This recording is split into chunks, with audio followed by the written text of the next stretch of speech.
رمضان يا رمضان رمضان يا رمضان رمضان يا رمضان رمضان يا رمضان رمضان يا خير الشهور waxaynu joognaa bil ramadaan waxaynu u baahanay inaynu acmaasheena tiro badino kow siday u kala fadli badantay inay ugu dadaalno ramadaan waxyaabaha ugu fadli badan leh waxaa ka mid ah qur-aan ah waxyaabaha ugu fadli badan leh baryada ilaah iyo ducada iyo dikrigaasaa ka mid salaadaha iyo waqtiyada la tilmaamay baa ka mid waxaasoo acmaal aynu soo sheegayna bay ka mid ah haddaba iyadoo ramadaanna lagu jiro waxaasoo camalana la tilmaamay mid walba in dembiga lagu dhaafo hadday ramadaan dhammaato iyadaan dembigaaga la dhaafin ee maxruumkii nebi maxamed sheegayey ee jibriil iyo nebi maxamed calayhi salaatu wasalaam isugu aamiineen midna ilaahay u baryey midna aamiin u yidhi ayaad galaysa habaarka weyni ma jiro habaarka jibriil iyo nebi maxamed inuu kugu dhacana oo ah in bishaa lagu dembi dhaafiyo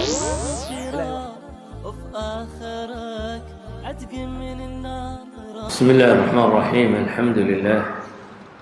والصلاة والسلام على رسول الله اللهم وفقنا لما تحبه وترضاه وبعد فسلام الله عليكم ورحمته وبركاته waxaan rajaynayaa darisaan dheerayn oo min baabi dikraya wax isxasuusina inaan idhaahno insha allahu tacaala siiba bishan gudaheeda wixii lagu celcelin jiray nebigu calayhi salaatu wasalaam xadiista ka sugan waxay tilmaamaysaa inuu mimbarka isagoo koraya 3 jeer aamiin yidhi dabeetana saxaabadu ay weydiisay markaasuu nebigu yihi calayhi salaatu wasalaam ragiba anfu rajulin dukirtu cindahu falam yusalli calay waragima anfu rajulin dakhala calayhi ramadaan ثم انسلخ قبل أن يغفر له ورغم أنف رجل أدرك عنده أبواه الكبر فلم يدخلاه الجنة حديث كان إمام الترمذي باورنا وأنا حسن صحيح أن إسقوا الله معنا أنا ابن خزيمة ابن ماجه باورنا ابن خزيمة ابن حبان على كل حال حديث كانوا حنقدر لأن هل مسألة نبي عليه الصلاة والسلام isaga iyo jibriilna waa habaaray nebiguna waa duceeyey isaga iyo jibriil nebiga calayhi salaatu wasalaam waxa ay aamiinta isu leeyihiin waxa weeyaan qofka ramadaan u soo gashay ee ay dhammaatay isagoo aan dembigiisa la dhaafin kaas ragima anfu sanka ciidda ha la gala ama ha hoogo ha goblamo ha dhibaatoodo يعني محو جبريل ويدا ويري نبينا عليه الصلاة والسلام آمين ويري معنى وحويان بشهر رمضان فرص أردن بيانا فرص كي دنبي لغو دافي لهاي أردن فرصة دي قفك مسلم كا جنة جين لهاي أردن وحلالي وحي قفك مسلم كا دنبي كغم يدمي لهاي أردن بيانا هدي انت رمضان صوق الشيء وحاصو فرصة من نبا كفايدي كرواي وحنا بقول الماما ينو محروم يحيبه لكن رمضان صوق الشيء دمبي سلا دافي واي ومحروم بالنبي قلت الماما عليه الصلاة والسلام وحين نسكت دينا مركز سلف كأني هوري أما الصحابة النبي عليه الصلاة والسلام يدان رمضان هين بي وحي رادين جيرانين وقادان أعماش وسنة وكلا فضل بضمت مركز حديث النبي أخذ عليه الصلاة والسلام وحضر في حديث بضم والصحابة النبي ويدين يسلو أي العمل أفضل وأي العمل أحب إلى الله وأن من يلا بطونا هي سحابة ويدينس ما ها عمل كصوباني واكي عمل كصوباني سيدو كل فرد بدي نبي ويدين عليه الصلاة والسلام ما كانين أعماشه كلا فرد بدطه وهي وحنا ربنا يكون قنعان أعماش أنت هذا واحد ربنا يكفى إذا استنى أعماش أنت هذا صحيح waxaynu isku dayi doonaa marka inaynu waxoogaa ka tilmaamno maadaama bil ramadaan lagu jiro bisha ramadaanna qofka muslimkii uu mashquulun bilcibaada yahay qof cibaado ku mashquula uu yahay inaynu isku dayno weliba cibaado qura inaanan mashquul ku noqonine cibaadadu say u kala fadli badanta inaynu u goosano inaynu ogaano maxaa fadli badan keebaa in la horumariya ay fiican tahay cibaadaadku waxay culammadu yidhahdaan waxay u kala fadli badan yihiin sababo badan marka la eego bixasabi alcaamil bay yidhahdaan way ku kala fadli bataan qofka camalka samaynaya laftiisa waxay ku kala fadli bataan bay yidhahdaan bixasabi alcamal oo camalka jinsigiisa iyo noociisa ku saabsan camalku nooca uu yahay iyo jinsigiisu noocuu ka siiyey yacni alajnaas walanwaac wuu ku kala fadli badan yihi mid kasta tusaalan ka bixin doona wuxuu ku kala fadli badan yahay camalku zamanka la samaynayo wuxuu ku kala fadli badan yahay meesha lagu samaynayo wuxuu ku kala fadli badan yahay kayfiyada loo sameeyo wuxuu ku kala fadli badan yahay inta uu u egyahay kii nebi maxamed uu sameeyey calayhi salaatu wasalaam oo mutaabaca uu la yimi wuxuu ku kala fadli badan yahay inta ikhlaas uu ku jiro ilaahay loo kali yeelay wuxuu ku kala fadli badan yahay xaaladda lagu sugan yahay markaas wuxuu ku kala fadli badan yahay inta uu camalkani ka madhan yahay waxyaabaha camalka buriya ama naaqisiya ama waxyeela idan waxyaabo badan buu ku kala fadli badnaan karaa oo nabigu calayhi salaatu wasalaam maalan markuu leeyahy man lam yadac qowla azuuri waalcamala bih falaysa lilahi xaaja fi an yadaca طacaamahu wa sharaabah markuu nabigu leeyahy calayhi salaatu wasalaam ilaahay subxaanaه wa tacaala qofka aan ka tegin beenta iyo sheegisteeda iyo markhaati beenaala iyo wixii la mid ah bisha ramadaan gudaheeda ilaahay baahi uma qabo inuu raashinkiisa iyo sharaabkiisa uu ka tago macnaheedu waxa weeyaan acmaashaa hadduu sameeyo waxay nuqsaaminaysaa ama waxay dhilaysaayo tamar daraysiinaysaa ramadaantiisii uu samaynayo si awgeed buu nabigu calayhi salaatu wasalaam xadiidka kale saxiixan ku soo aroray wuxuu leeyahy idaa axsana axadukum islaama fakullu xasanatin yacmaluha tuktab lahu bicashri amhaaliha ilaa 700 dicf wa kullu sayi'atin yacmaluha tuktab lahu bimiliha xataa yalqa allah nabigu calayhi salaatu wasalaam wuxuu leeyahy hadduu midkiin islaamo oo islaamkiisu uu fiicnaado islaamnimadiisu ay wanaagsanaato islaamnimada wanaagga u raacay waxay keensanaysaa xasano kasta uu sameeyo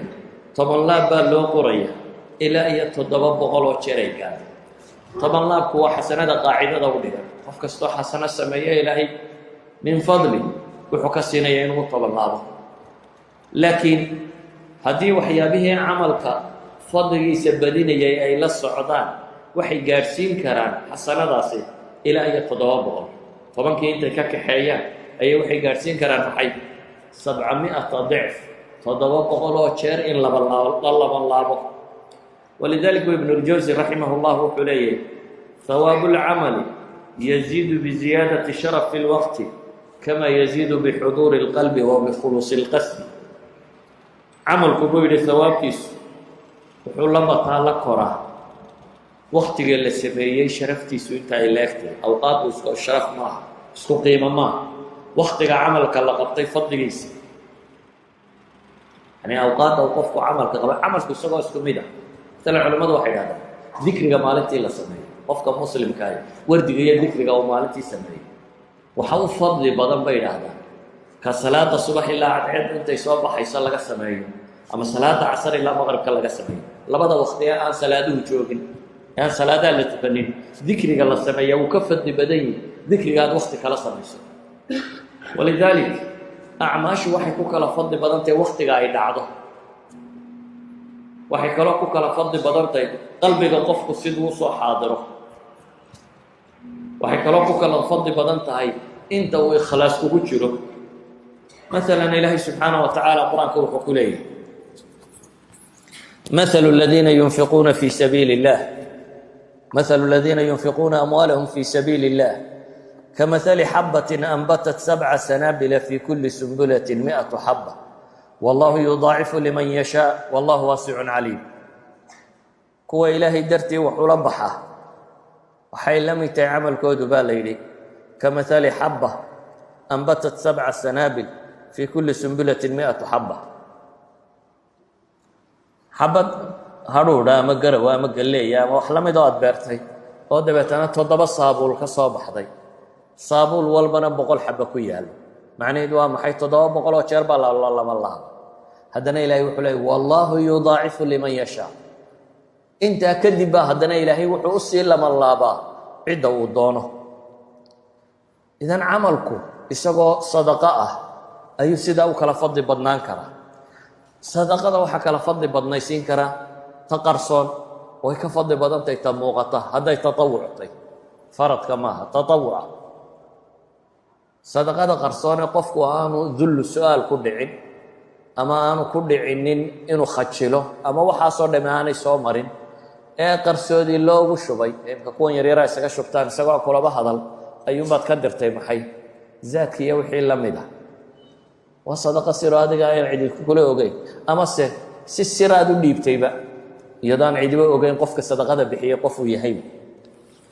nabigu calayhi salaatu wasalaam wuxuu leeyay in tubdu sadaqaati fanicma hiya wain tukhfuuha wa tu'tuuha alfuqaraa fahuwa khayru lakum. ayuha alaxiba, duuduub ahaan waxaynu leenahay markaa asbaabo badan ayaa keeni kara acmaashu inay kala fadli bataan. asbaabaha qaar ka midaan wax ka tilmaamayna. caamilku, dadku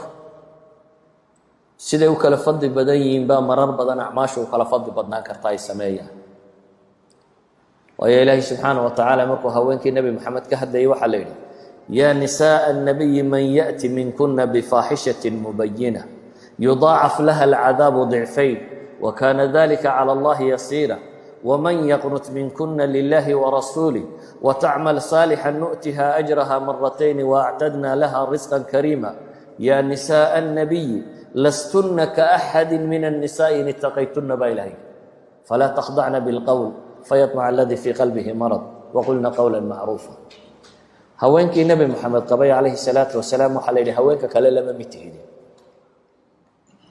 haddaad dembiga samaysaanna waa laydiin labanlaabaya. haddaa ilaah iyo rasuul adeecdaan oo camal wanaagsan samaysaanna nu'tihaa ajrahaa maratayn baa ilaahay yidhi, ajarkeeda waa loo labanlaabaya. bale nebigu calayhi salaatu wasalaam wuxuu leeyahay laa tasubuu asxaabii fawladii nafsii biyadih low ana axadakum anfaqa midla uxudin dahaba maa adraka mudda axadihim walaa nasiifa. saxaabadayda waxba ha ka sheegina buu nebigu leeyay calayhi salaatu wasalaam, ha caayina, ilaaha naftaydu gacantiisa ku jirtaan ku dhaartee haddii midkiin buurta uxud oo dahaba bixiya buu nebigu leeyay calayhi salaatu wasalaam, iyaga mudkoodii labadooda gacmood in la-eg oo ama niskeedba oo ay bixiyeen gaadhi maysaan baa ilahay leeyay subxaana wa tacaala. yacni waxay ahaayeen dad ashad minkum fi dunya suu ibnu mascuud leeyay wa afqah minkum fi ddiin wa akhlas min kaiirin min annaas. dad ka ikhlaas badan oo diinta uga faham badan oo dunida ka zaahidnimo badan oo nebi maxamed uga hiil badan cid walo kalaba. nebi maxamed iyo diinta ilaahay iyagaa uga hiil badnaa, waayo iyaga acmaashooda waxa ku ratibmay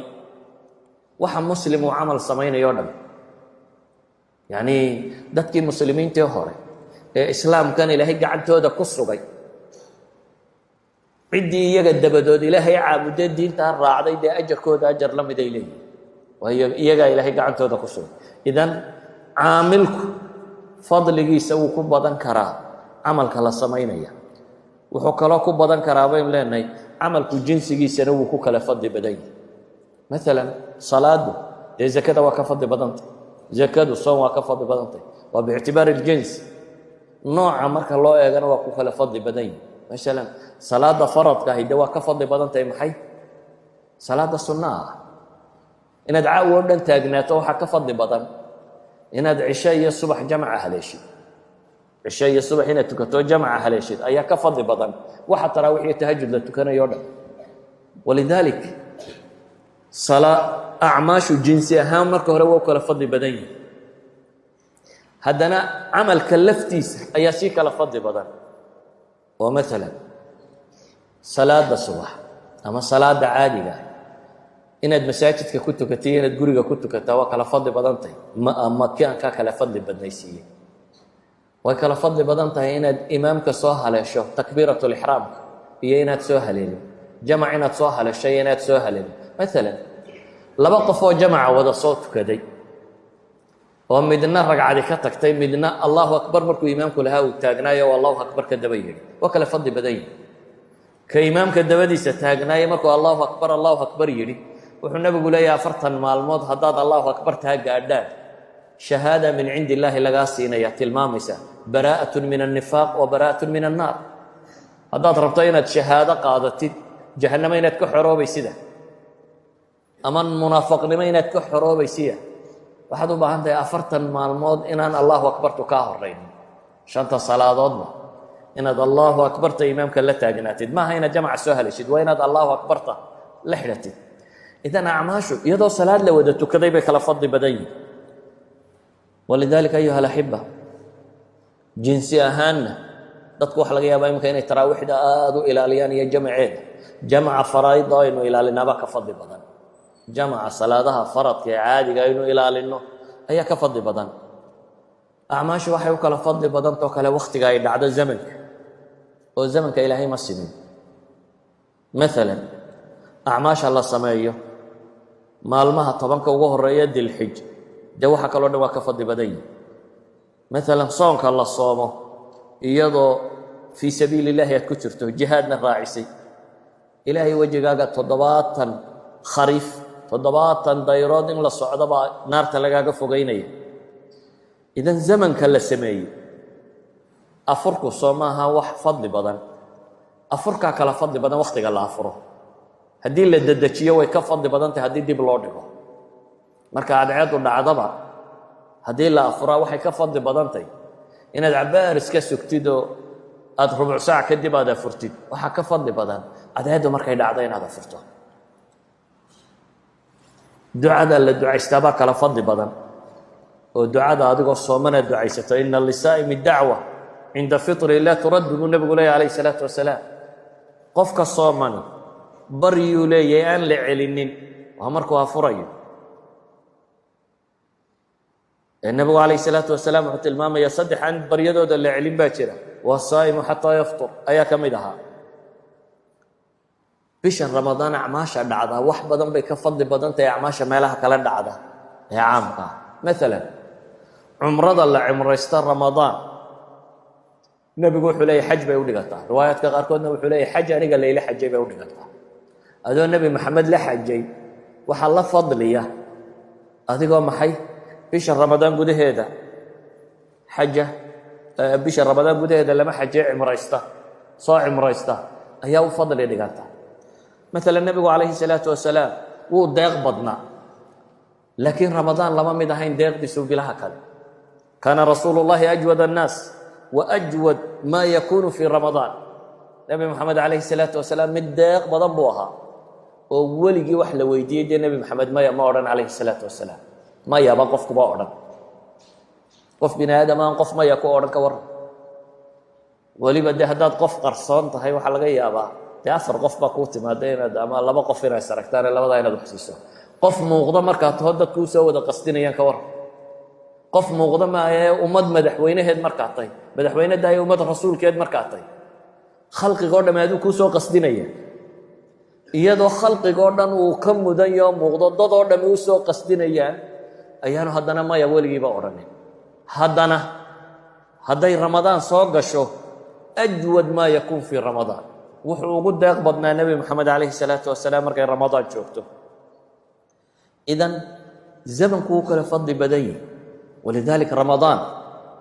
waa wakhtiga uu nebigu sheegay habeen kasta oo ramadaan ka mid a in dad ilaahay naarta ka xoreeyo habeen walba lilaahi cutaqaa min annaar wadalika fi kulli leyla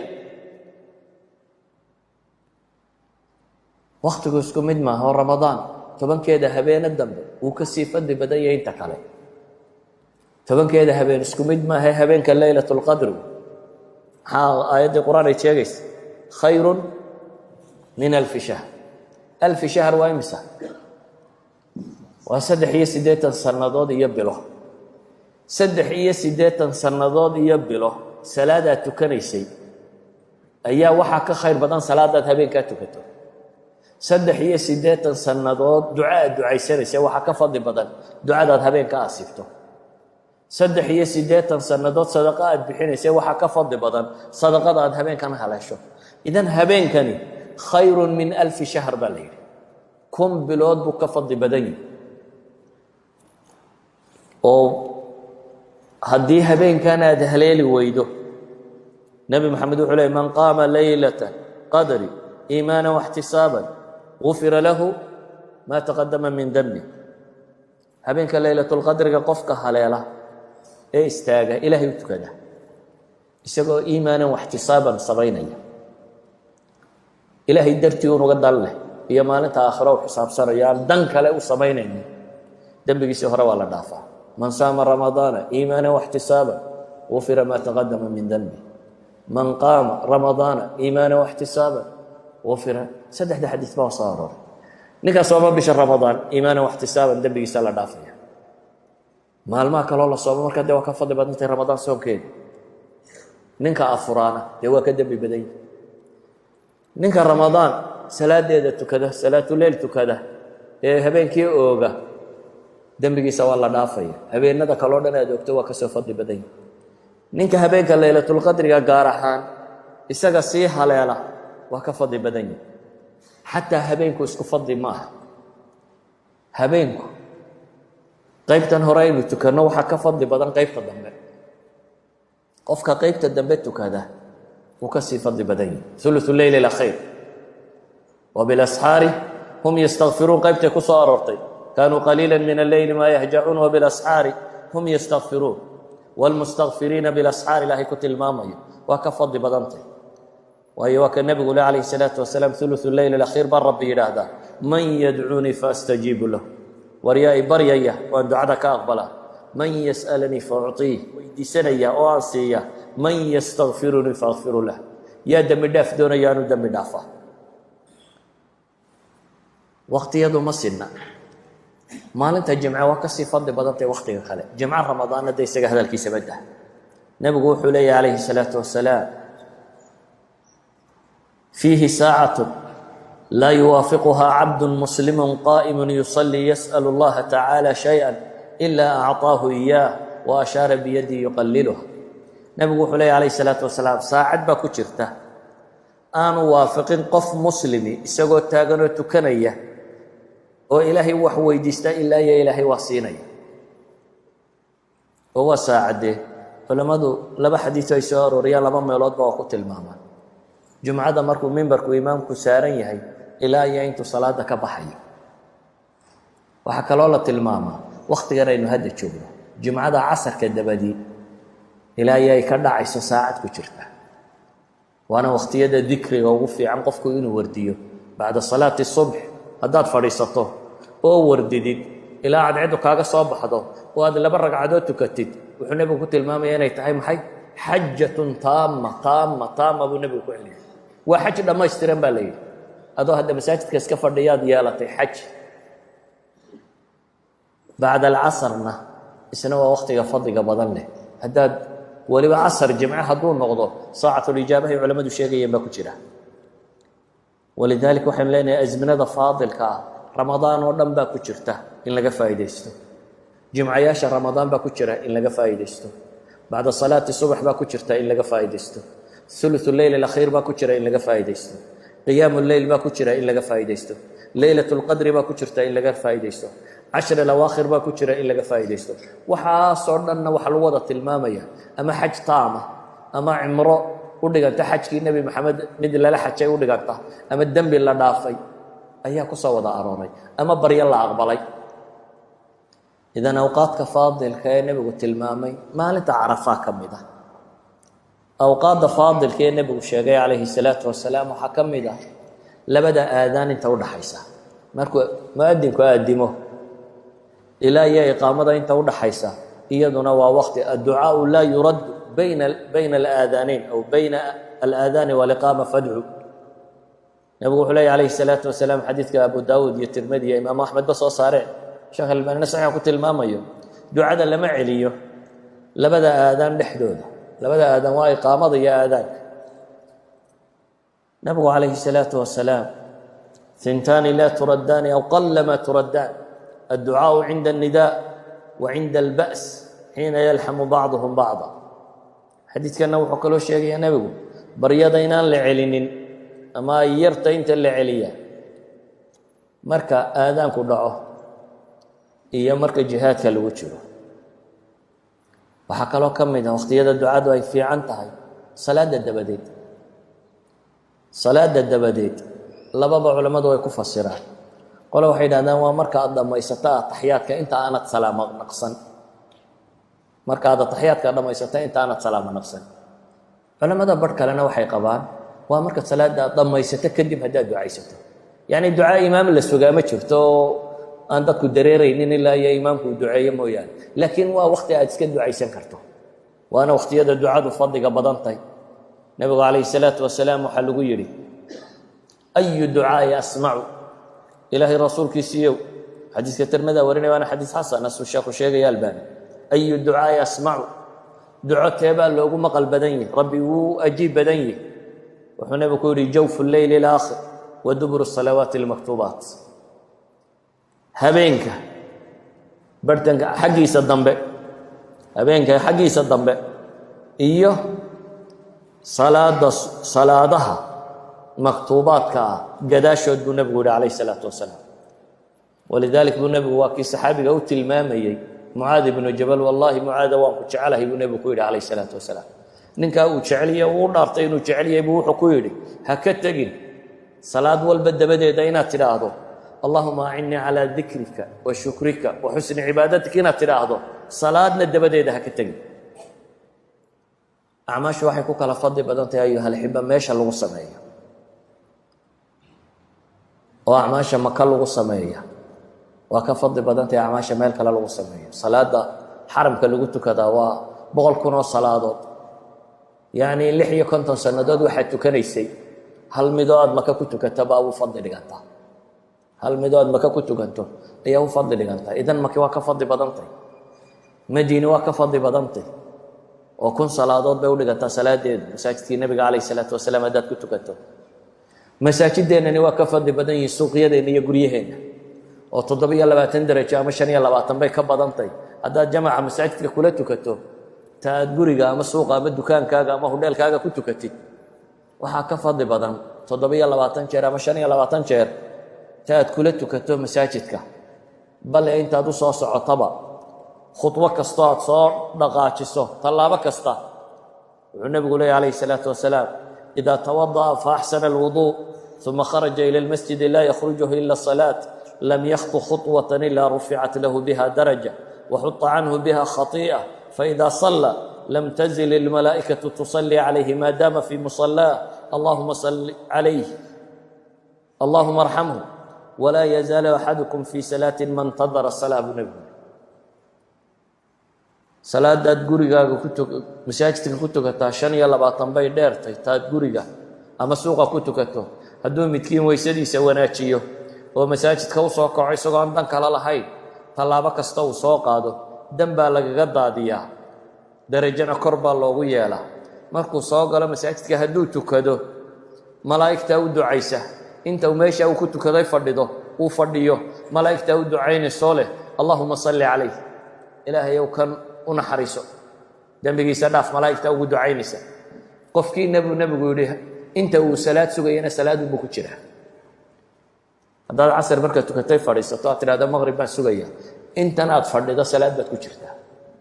inta aad fadhida masaajidka aad iska fadhido waxaad la mid tahay nin tukanayo salaad ku jira baad la mid tahay. acmaasheenni waxay u kala fadli badan tahay siday u kala anfac badan tahay dadka, tacadiga ay u kala samayso. oo qofka dadka hanuunka ugu yeedha hadday hanuunkaa qaataan dee qof wal oo hanuunkaa qaatay ajarkuu leeyahay ajar la mida buu leeyahay. maanta imaamu shaafici raxmat ullaahi calayh cilmiguu ka tegey uu ikhlaas ku daro, qof kastoo sidii uu salaada u sheegay intuu cilmigaa ka bartay ku tukaday intii camal ahayd in leeg buu yeelanaya isna. haddaad suuqa qabato qof u yeedho tidhaa warkaalay salaada tuko, salaada bartid,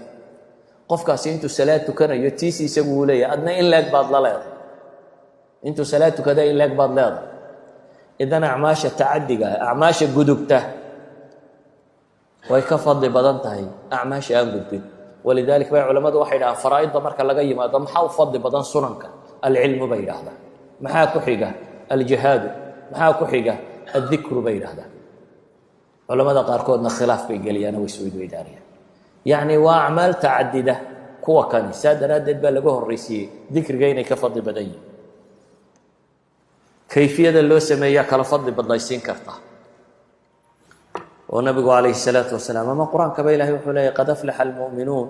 aladiina hum fii salaatihim khaashicuun. salaadda lagu khushuuca way ka fadli badantahay salaadda maxay aan lagu khushuucin. salaadda markaad ku jirto qalbigaagu soo jeeda waa adagtay inuu soo jeedo, waa xaqiiqa. laakiin musaawala waa mujaahada qofku hadduu sameeyo wuu soo jeedin karaa hadduu dadaalo. والذين جاهدوا فينا لنهدينهم سبلنا. هداد جهاتنتو نفي الشيطان لجهاتنت. نبي حلي عليه الصلاة والسلام إن العبد لا يصلي الصلاة وما كتب له إلا نصفها إلا ثلثها إلا ربعها إلا خمسها حتى بلغ عشره. نبي حلي عليه الصلاة والسلام أدون قوت كذا مركزان صلاة اللوغو قرن نص مويان صدح دلول مويان afar dalool mooyaane 5 meelood meel mooyaane 6 meelood meel ilaa uu nabigu gaarsiiyay 10 meelood meel mooyaane. yacni dadkan safka ku wada jira isku salaad maaha, isku ajarna maaha. fadiiladii jamaacada waa wada heleen, fadiiladii salaadoodana waa heleen, laakiin maca daalik salaadooda waa kala badantay. walidaalika nabigu wuxuu leeyahay midna salaadeeda nus buu leeyahay, midna rubuc buu leeyahay, mid khumus buu leeyahay, mid sudus buu leeyahay, mid thumun buu leeyahay, mid tusuc buu leeyahay, ninba in buu leeyahay. kaashiya eg tahay kii nebi moxamed calayhi salaatu wasalaam qul in kuntum tuxibuuna allaha fattabicuunii yuxbibkum allah. waa qaacida caama mutaabacadu inay camalkii rasuulka calayhi salaatu wasalaam uu ekaado. qofba qofkuu nebiga camalkiisa uga dhow yahay ayaa camalkiisu ka fadli badan yihi. ilaa nebi maxamed cid gaadhaysaa ma jirta calayhi salaatu wasalaam. acmaasheenna waxay u kala fadli badantay siday u kala ikhlaas badantay. ilaahay dartii miyaa mise waxoogaa kaloo wagash-wagashaa ku jira? waxaa laga yaabaa inaad wax bixiso,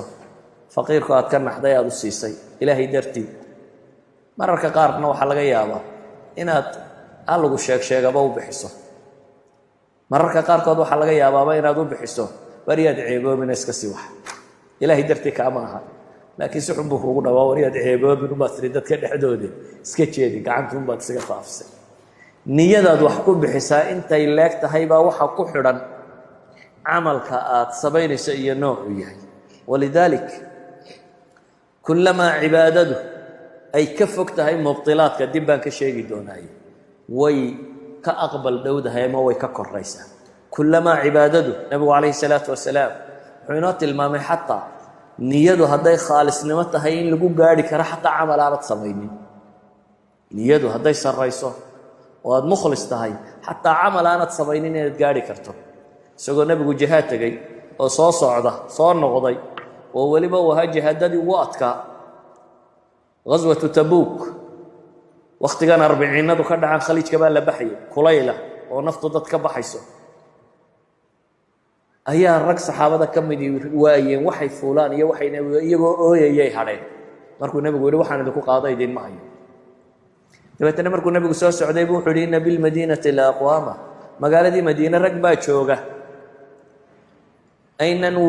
dooxa ka tallaabin ilaa inagala tallaabay, waa ynan camal yani wax walo aynu qabanaba inala qabtay. waxay idhahdeen yaa rasuul allahi wahum bilmadiina, ma iyagoo madiine jooga haddana iyagoo madiine jooga buu nebigu leeyahy calayhi salaatu wasalaam xabasahum alcudur buu nebigu yidhi, wa fii bacdi riwaayat xabasahum almarad. yacni way samayn lahaayeene way awoodi waayeen. dee waa kuwii ilmaynayay markuu nebigu ka tegey, camalkaa inay sameeyaan bay rabeen laakiin way awoodi waayeen. idan biikhlaasihim bay waxay ku heleenba iyagoo fadhfadhiya kuwii soo jihaatamay camalkay heleen oo kale ay heleen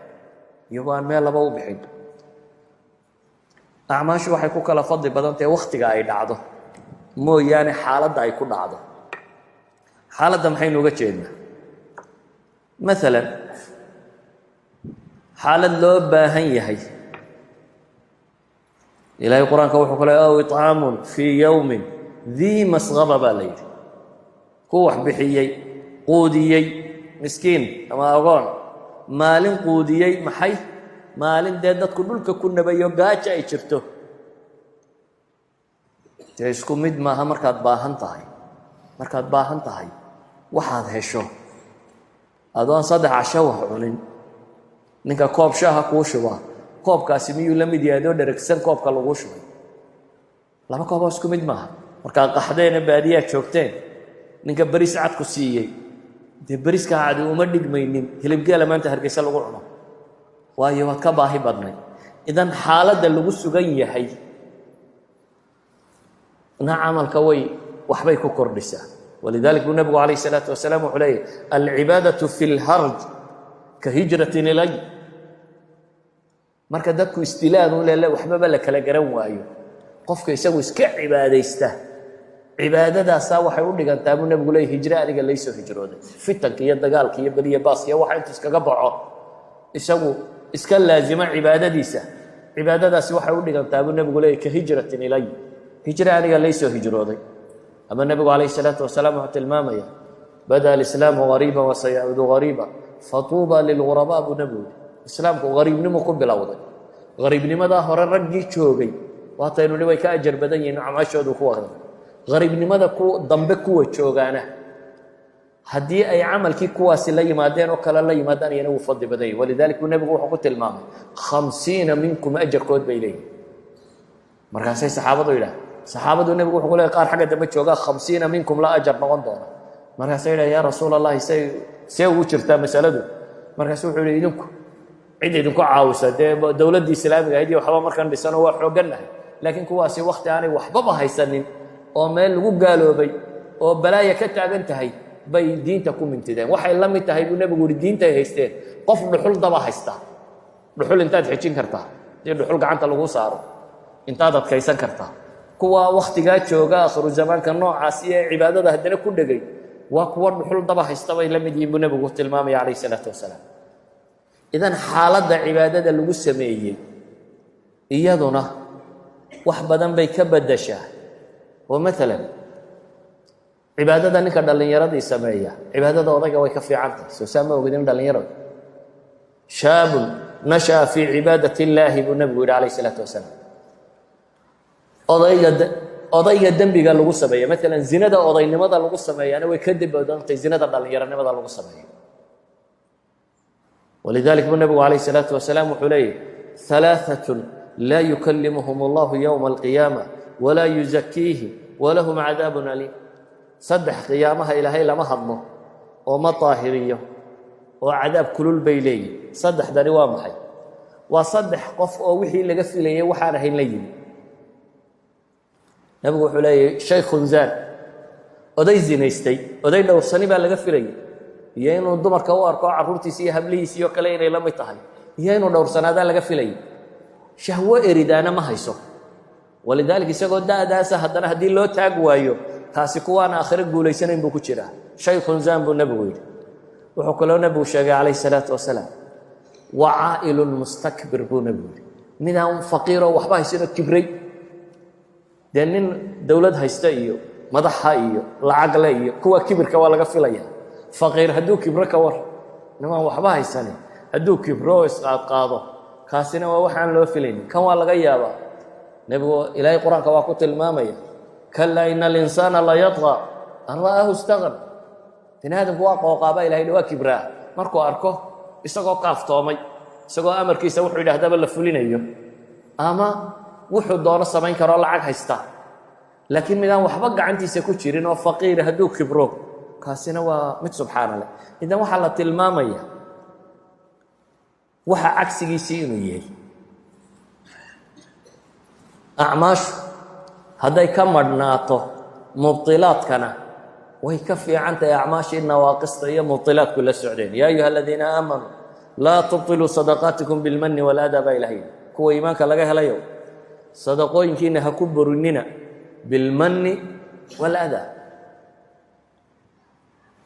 manigu waa man sheegasho galad sheegasho beriga caynka waanigi wax siiyay beriga caynkaas waanigi caynkan yeelay kuwa soo baahan intaasaan siiyay waxaaga haddaad ku manno sheegato camalkii wuu burayaa ajarkii heli maysid haddaad adaa ka dabageyso wax dadka dhibayana eraya xunxun iyo maag iyo wax haddaad ugu darto qofka adigoo wax siinayabana iyana waa kaa duminaysa acmaasha wax badan oo buriyaa jiro aan riddo ahayn مثلا يا أيها الذين آمنوا لا ترفعوا أصواتكم فوق صوت النبي ولا تجهروا له بالقول كجهر بعضكم لبعض أن تحبط أعمالكم وأنتم لا تشعرون العلماء waxay leeyihiin riddo maaha laakiin waa muxbit lilcamal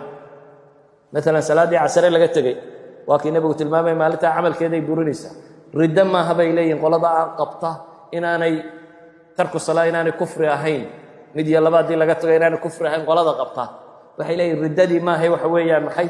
ومبطل للعمل ومن مبطلات العمل إذن waxaynu tilmaamaynaa acmaasha saalixa aad samayso kullama aad ka fogeyso dunuubta iyo waxyaabaha kalena iyana waa wax camalka ajarkii laga helayay badiya waxyaabaha badiya waxaa ka mid a bay culammadu yidhahdaan fadiilatu ijtimaaci alacmaal bacd alacmaal haddaad maalin isku samayso ay kulmaan iyana way tiro bataan maxaa ka mid ah haddaad waa barisato adoo sooman maalin hadday isugu kaa kulmaan soon iyo miskiin aad quudiso iyo janaaso aad raacdo haddaad kulmisato soon iyo janaaso aad raacday iyo miskiin aad quudisay iyo qof buko aad soo booqatay afartaa camal haddaad maalin kulmiso nebigu wuxuu leeyahay qof kuma kulanto ilaa maalinta qiyaame waxaa lagu yidhaahdaa jannada albaabadeeda kaa doonto ka gal maantaad soomanay adigoo sooman baad janaaso raacday xabaalahaad geyso waad soo aastay waad soo noqoto dhakhtarka ama guriga mid yaalloo bukay baad soo booqatay miskiinna waxbaad siisay afartaa camal hadday maalin kuu kulmaan aad kulinsisato nabigu calayh salaatu wasalaam subax buu wuxuu yidhi man asbaxa minkum alyawma saa'ima waar maanta yaa sooman abibakar baa yidhi aniga markaasuu nebigu yidhi maanta yaa raacay man tabica minkum alyawma janaasa yaa janaaso raacay abibakar baa yidhi aniga maanta yaa miskiin wax siiyey buu nebigu yidhi abibakar baa yidhi aniga maanta yaa soo booqday buu yidhi qof buka abubakar baa yidhi aniga markaasuu nebigu yidhi majtamacna fii imri'in ilaa dakhala aljanna marka laydin leeyahay abubakar dad buu u fadli badnaa cidla maa hadde bilaashi maaha wax lagu fadli bataye waa iimaan iyo acmaal waa acmaal ay samaynayeen dadka kaliya u feejignaayeen weliba culamada badh baa waxay idhahdaan salaad subax baa su-aalaha la isweydiinaya salaad subax intuu ku soo socduu intanba soo sameeyey idan ayuha alxiba waxaynu joognaa bil ramadaan waxaynu u baahanay inaynu acmaasheenna tiro badino kow siday u kala fadli badantay inay ugu dadaalno ramadaan waxyaabaha ugu fadli badan leh waxaa ka mid ah qur-aan akhri waxyaabaha ugu fadli badan leh baryada ilaah iyo ducada iyo dikrigaasaa ka mid ah salaadaha iyo wakhtiyada la tilmaamay baa ka mid ah waxaasoo acmaal aynu soo sheegayna bay ka mid ah haddaba iyadoo ramadaanna lagu jiro waxaasoo camalana la tilmaamay mid walba in dembiga lagu dhaafo hadday ramadaan dhammaato iyadoon dembigaaga la dhaafin dee maxruumkii nebi maxamed sheegayey ee jibriil iyo nebi maxamed calayhi salaatu wasalaam isugu aamiineen midna ilaahay u baryey midna aamiin u yidhi ayaad gelaysaa habaar ka weyni ma jiro habaarka jibriil iyo nebi maxamed inuu kugu dhacana oo ah in bishaa lagu dembi dhaafi waayo ilaahay waxaan ka baryayaa subxaana wa tacaala inuu acmaasha inaga aqbalo siday u kala fadli badantayna inuu ina waafajiyo bishaasi intuu dembigooda dhaafay inuu inagu daro intii naarta laga xoreeyey inuu inagu daro intii camalkooda la aqbalay in alle subxaana wa tacaala inaga yeelo inaga iyo inta muslimiinta ee kaleba inteennii dhimatayna in ilaahay u naxariisto inta noolla alla uga daba naxariisto wixii xaq iyo sawaab ku jirana in ilaahayna wada waafajiyo وصلى الله على النبي محمد وعلى آله وصحبه وسلم والحمد لله رب العالمين